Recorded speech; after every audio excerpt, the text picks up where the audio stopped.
اوه کولانا موچه لتاخ گورکه لدهوکه لخلکه وی تاخی دبیجن ناوکه گرانه و وارکه ویرانه نه جاده نه کولانن مکولانن نه جی موچه مموچه زوریا خلکه وی تاخی جی فرمانبر و پیش مرگنه و موچه خورن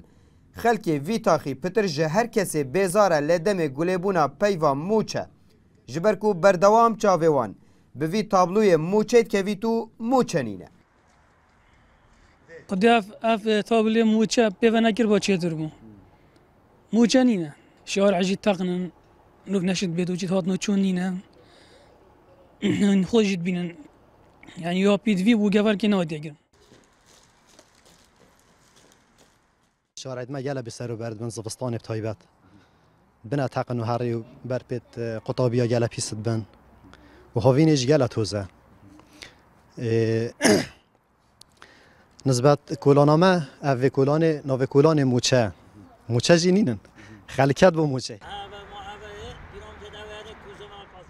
افولاتیا جید بیجیتن پیش مرگم و موچه می 4 ماهن لدف حکومت مایو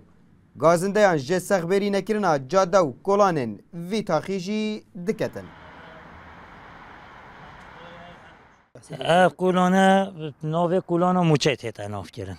و حال ما جواد و تقنیرا اره والا و في جاوا باشترين كولانا كان كولانا تنقلش فيجي خرابتن يعني بار بك ترى نشي تعرف بارو بيرا نيت ما دسي بس انه كحاليا باشه هاي وكي وساتين هاي وكو 10,000 روجا كان موچه ها موين يت بيرار سيد مان يت سالجي ادم ايكي ماي هاي 12 كي 11 ماي وري دبی دوان 2 سالین داویه دا زورترین پیوا هات بیتا گوتن هم دناوا دیوانان دا و هم جی دتورین کمالاتی دا و هم جی دناوا دزگین راگاندنه دا گوتنا پیوا موچه هاتو موچه نهاتو موچه دهیتن